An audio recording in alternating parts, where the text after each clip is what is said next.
so unusual. You snatched me straight out that funeral.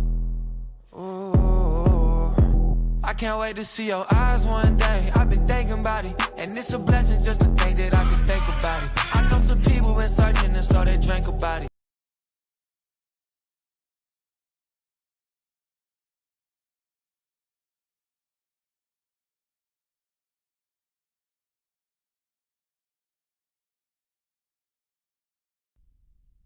Glória a Deus, vamos aplaudir ao Senhor?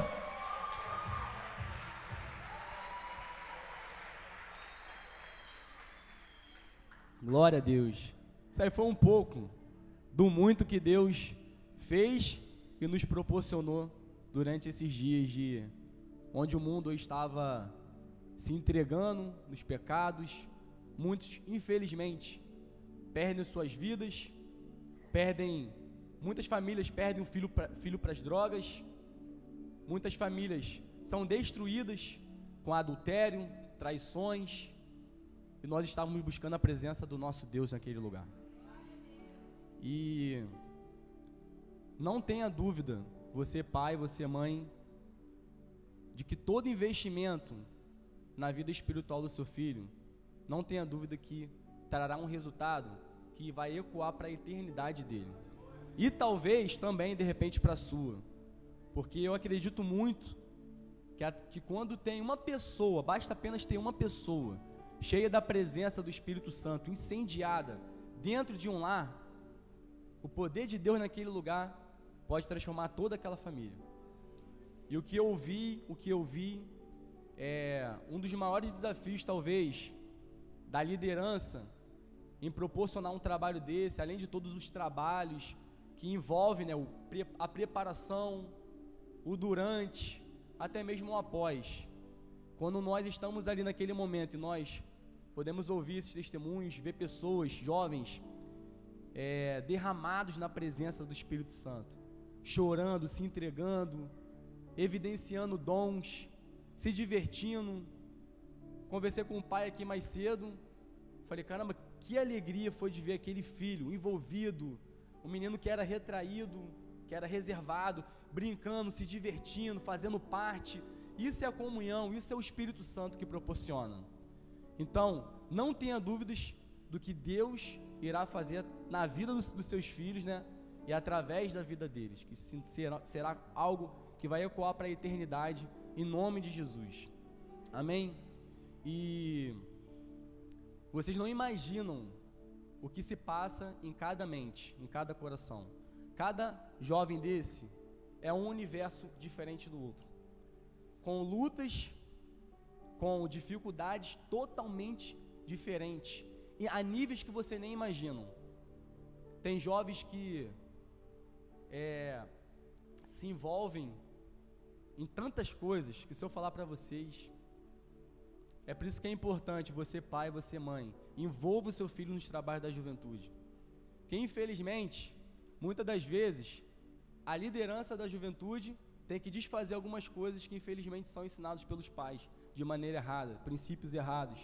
Talvez você não tenha sido ensinado nos caminhos do Senhor, mas ensine o seu filho a caminhar nos caminhos do Senhor, que infelizmente, tem muitos amigos meus aí, que hoje ou se perderam para as drogas, ou morreram, ou estão entregues aí no tráfico de drogas. Eu fui assaltado alguns anos atrás aqui, né, na rua da igreja, fui fazer um boletim de ocorrência, aqui na delegacia da Polícia Civil. O delegado pediu para que eu folheasse lá um livro com imagens, com fotos de pessoas que tinham passagem por ali. E lamentavelmente, duas daquelas pessoas que estavam ali naquele livro, foram 2 jovens que conviveram comigo na minha juventude, na minha adolescência. E hoje estão enfichados, lamentavelmente. Também encontrei um amigo meu de infância, um trabalho que nós fizemos alguns anos atrás, lá na Cracolândia da Avenida Brasil.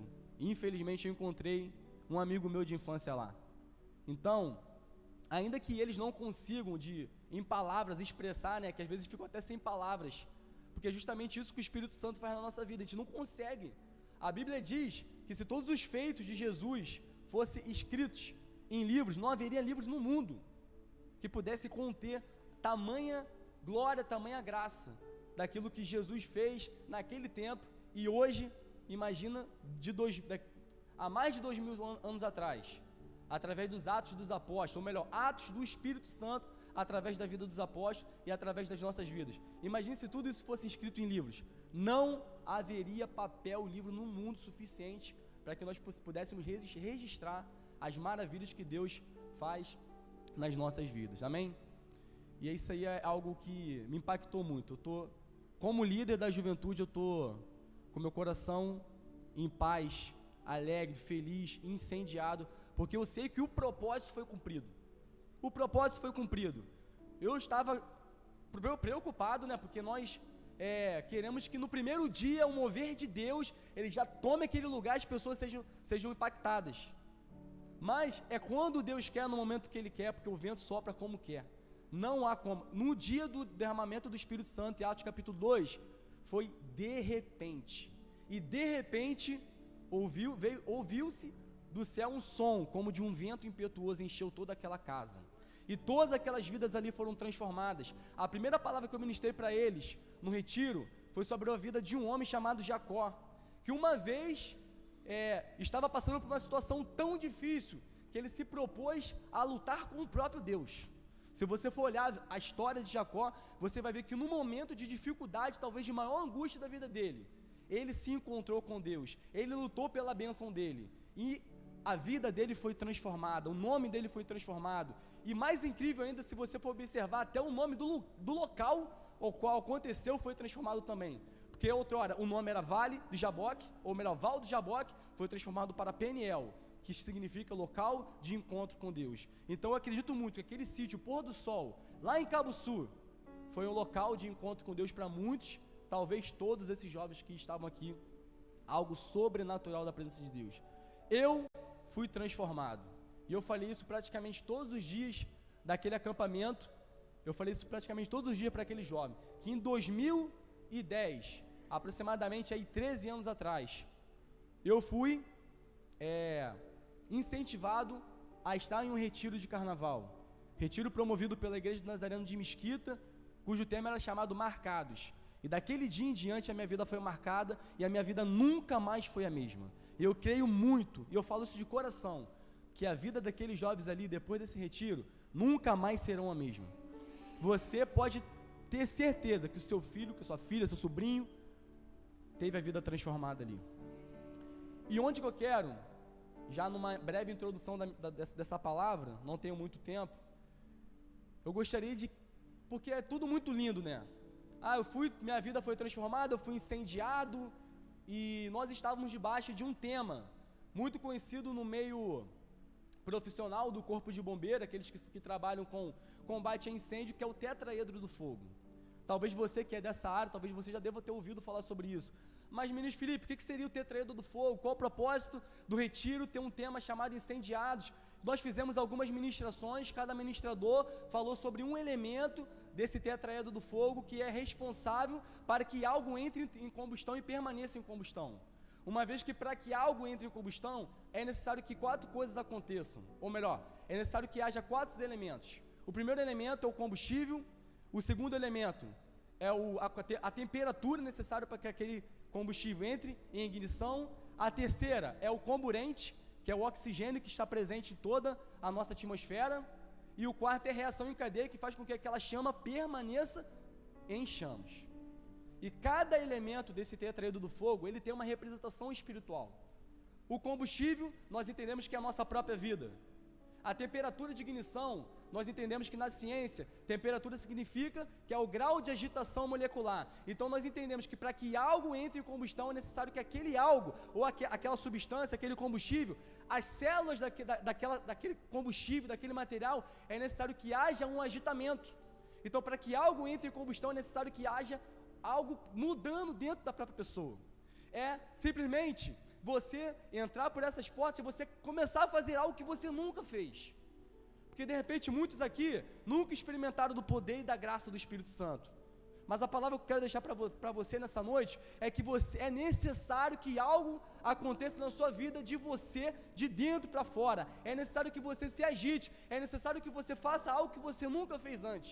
De repente você está acostumado a chegar na casa do Senhor e simplesmente cantar um louvor, simplesmente ouvir uma palavra, simplesmente fazer alguma coisa, um compromisso religioso.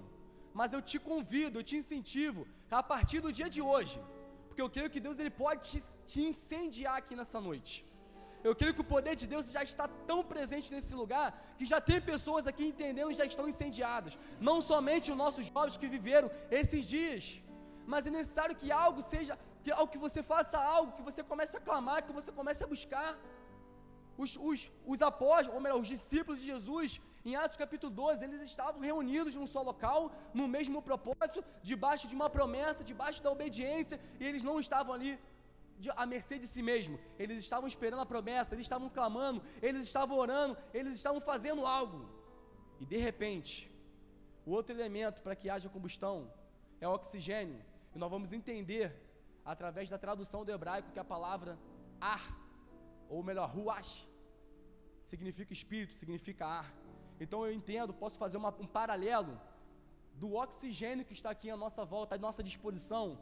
É o Espírito Santo de Deus que está à nossa porta, batendo todos os dias, clamando para que você abra essa porta e Ele te incendeie e a sua vida nunca mais seja a mesma. E uma vez que o Espírito Santo, uma vez que você é um combustível, uma vez que você está fazendo algo, clamando a presença do Espírito Santo, e o Espírito Santo te toca, há aquela combustão, é necessário que isso se perpetue. Sabe por quê?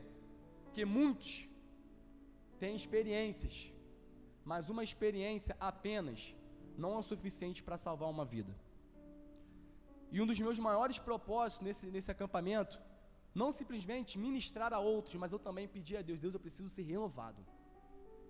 Porque todos vocês que estão em alguma condição de liderança, líder de célula, líder de departamento, você que constantemente está ministrando a outras vidas, você só consegue ministrar a outras vidas algo que você tem a transbordar.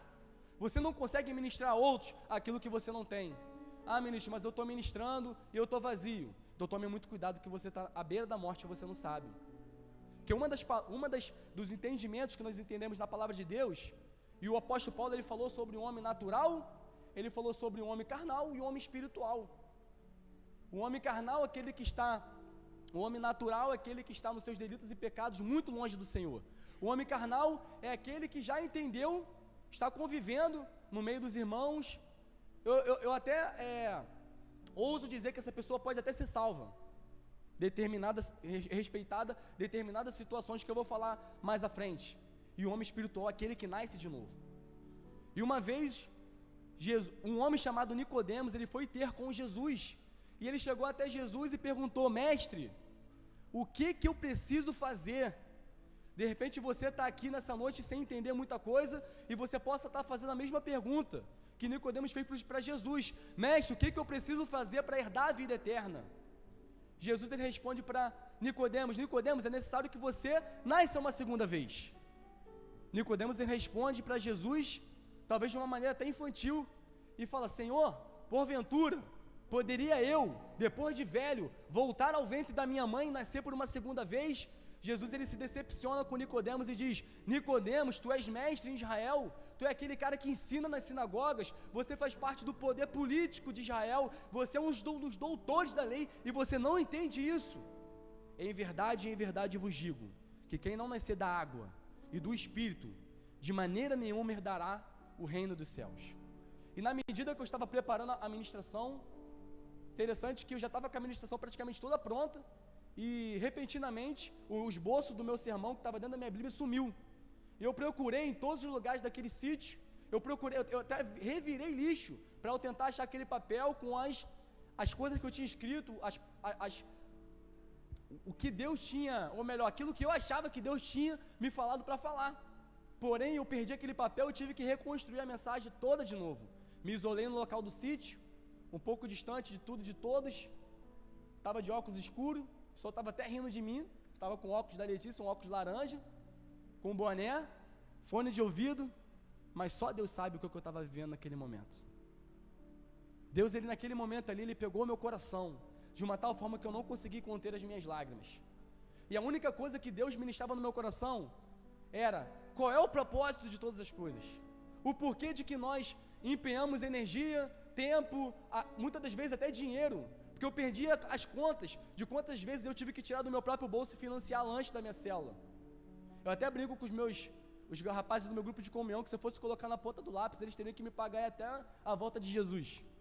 Mas muitas das vezes a gente até mesmo tem até que tirar do próprio bolso para abençoar, porque eu sei o quão importante quando um jovem visitante chega até a minha célula e naquele momento ali ele pode ter um momento de lazer, um videogame, nós preparamos um cachorro quente e depois da célula tem um momento de comunhão, tem um momento de alegria, porque eu sei que isso é importante. Mas muitas das vezes nós estamos até com o coração no lugar certo, mas a nossa mente não está no foco, não está no propósito, porque nós temos que entender que tudo gira em torno de uma esperança. E qual é a nossa maior esperança? O pastor Heraldo falou aqui pela manhã, perfeitamente. Eu acho que eu não conheço outra pessoa que fale melhor do tema escatológico do que ele. Nós estamos aguardando a volta do nosso Senhor, nós temos uma esperança.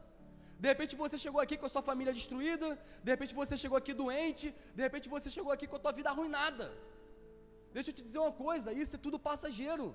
O nosso foco, a nossa vida sempre tem que ser voltado para a esperança de que um dia tudo isso vai passar e o nosso Senhor Jesus vai voltar e buscar a igreja. E nós entendemos, através da teologia, nós entendemos através da doutrina da Igreja do Nazareno, que o Espírito Santo de Deus, cujo é o alvo da nossa adoração, dos nossos louvores, de muitas palavras, de muitas ministrações, nós entendemos pela teologia que ele age na nossa vida de dois modos: a primeira e a segunda obra da graça.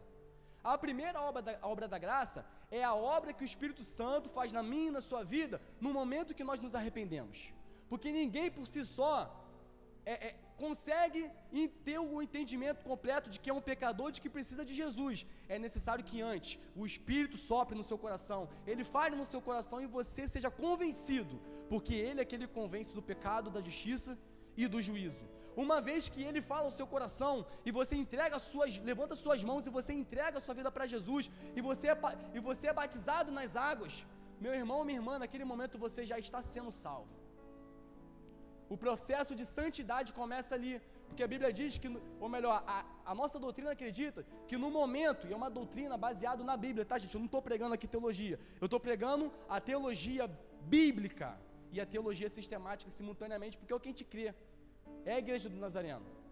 E no momento que você se arrepende, três coisas acontecem simultaneamente dentro de você. Você é justificado, regenerado e adotado. E no processo de regeneração, começa uma coisa muito linda, cuja bandeira da nossa igreja é o processo de santidade.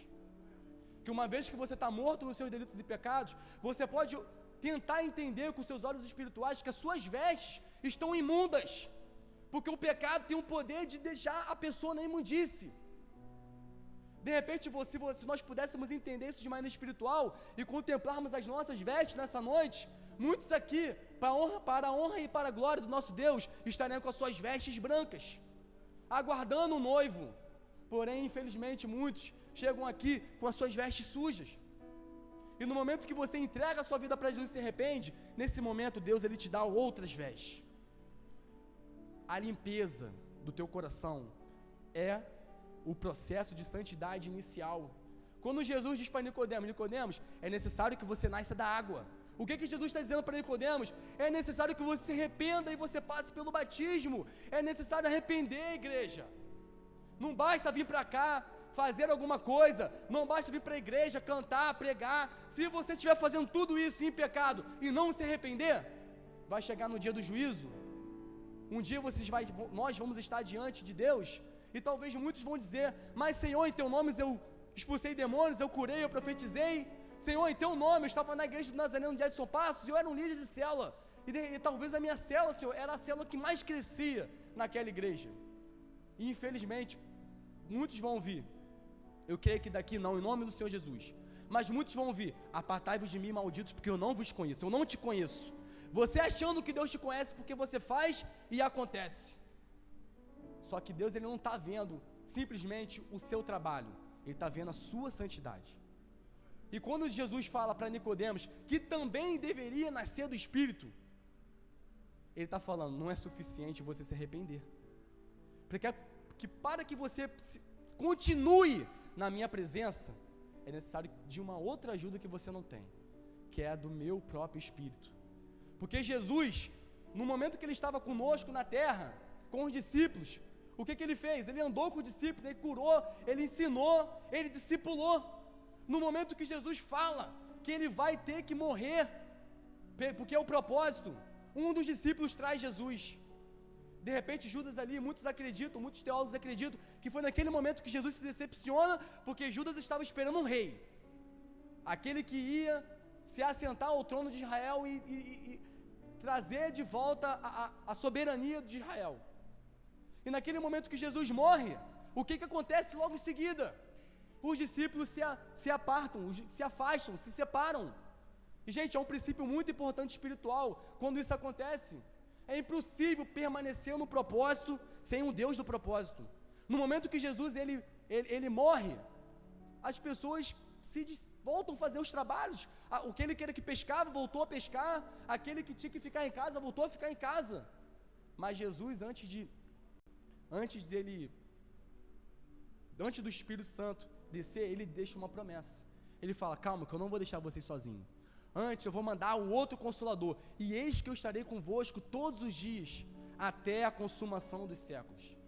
No momento que Jesus disse isso, é porque Jesus entendia que era impossível que aqueles discípulos e os outros que viriam após permanecessem na presença dele sem ele dentro deles.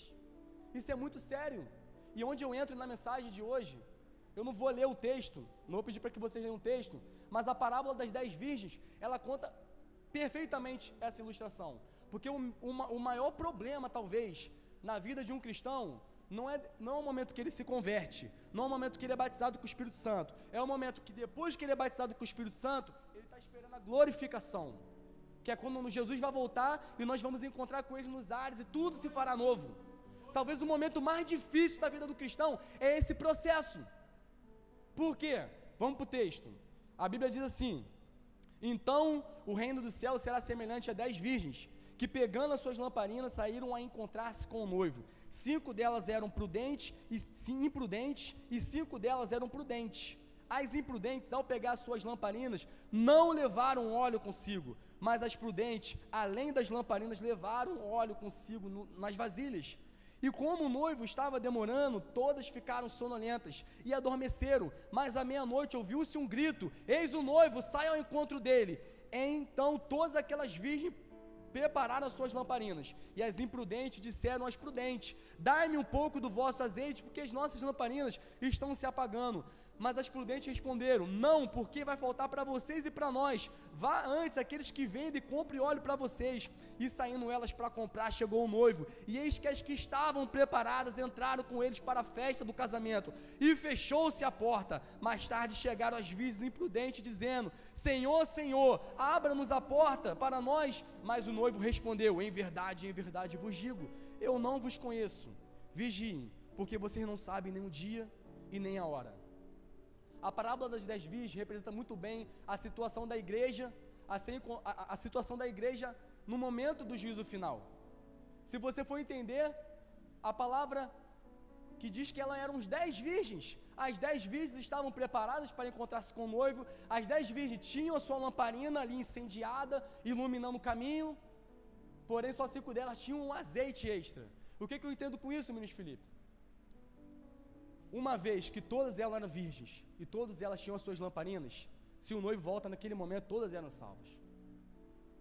E talvez esse seja um dos maiores enigmas. Quando será que Jesus vai voltar? Para muitos, Jesus está voltando hoje, nesse exato momento. Basta a pessoa morrer.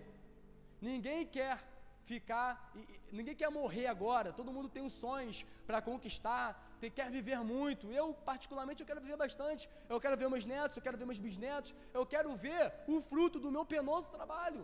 Não somente na vida dos jovens, mas na vida de toda a igreja, onde Deus quiser me colocar. Eu quero ver isso, eu espero que eu viva muitos anos para contemplar isso. Mas a verdade é que muitos hoje estão perdendo sua vida e estão encontrando com Deus. E se eu entendo que naquele momento, que todas elas estavam ali preparadas, com as suas lamparinas acesas, porque a Bíblia diz: pegando as suas lamparinas, saíram a encontrar-se com o noivo.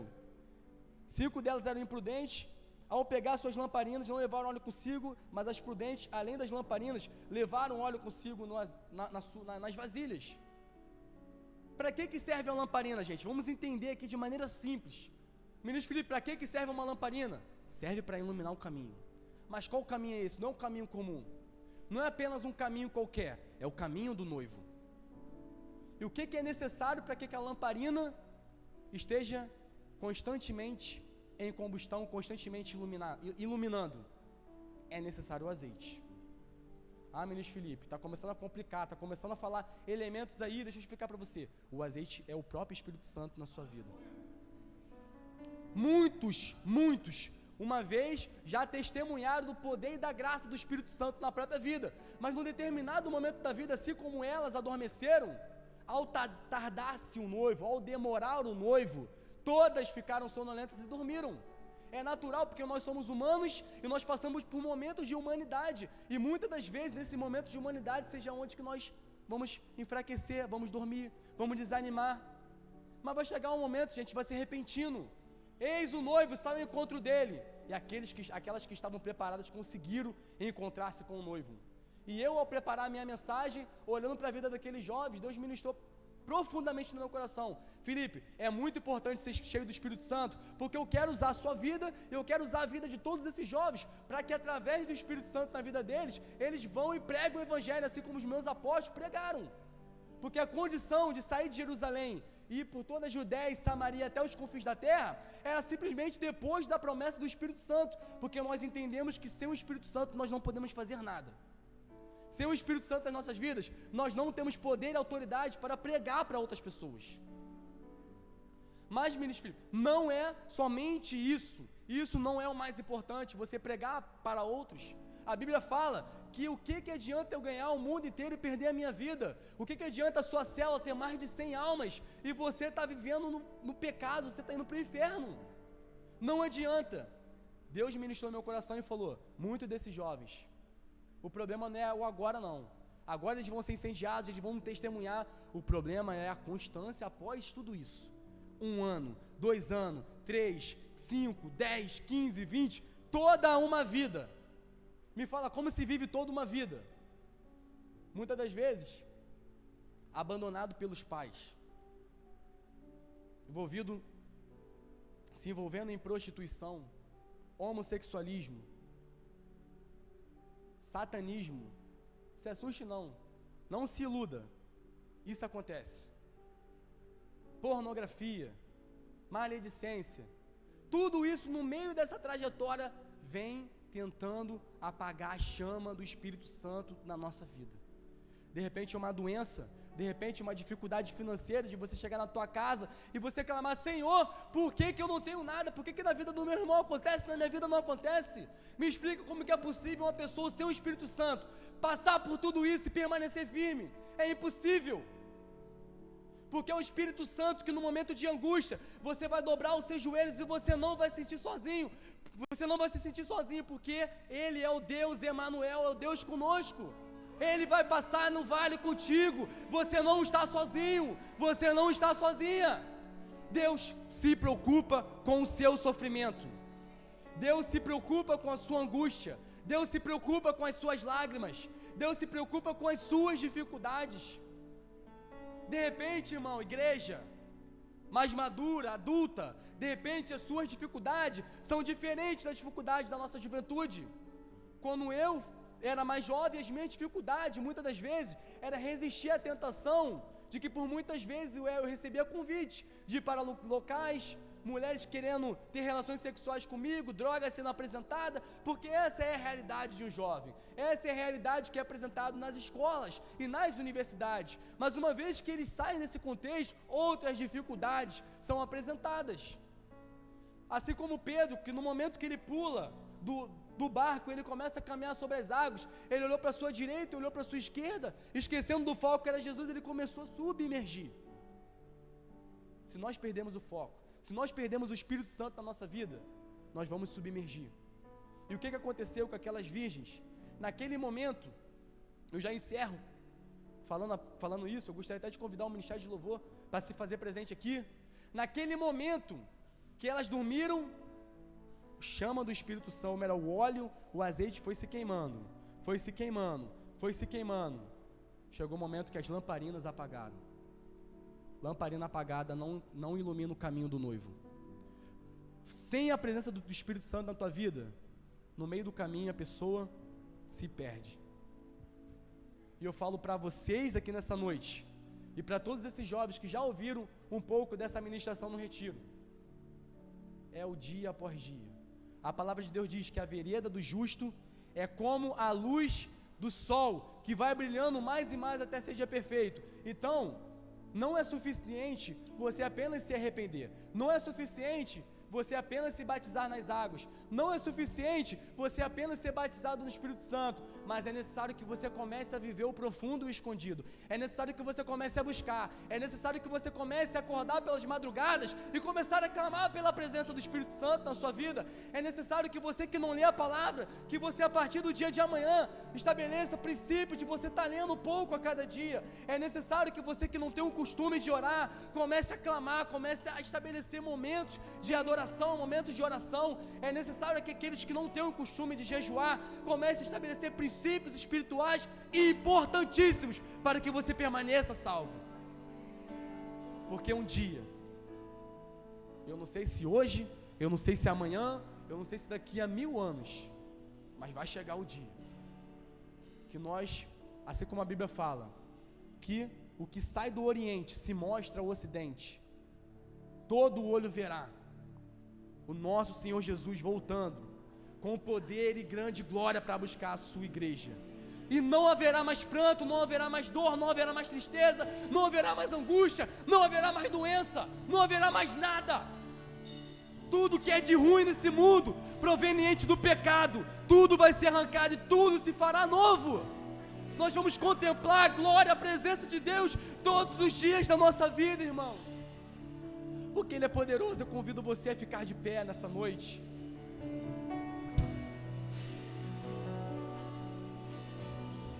O Espírito Santo quer falar no seu coração, e assim como todos esses jovens foram incendiados, eu profetizo em nome do Senhor Jesus que você também vai ser incendiado nessa noite, porque a presença de Deus é real nesse lugar. A presença do nosso Deus é poderosa, mas você precisa fazer alguma coisa, você precisa clamar. Levanta sua mão agora, feche seus olhos, esse é o momento de você ser tocado pelo Espírito Santo, esse é o momento, faça alguma coisa, irmão, não fica olhando para mim com essa cara de peixe morto.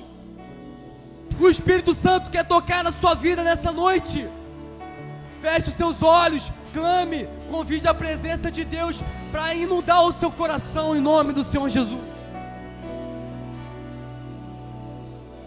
Declare. Minhas lamparinas estão acesas,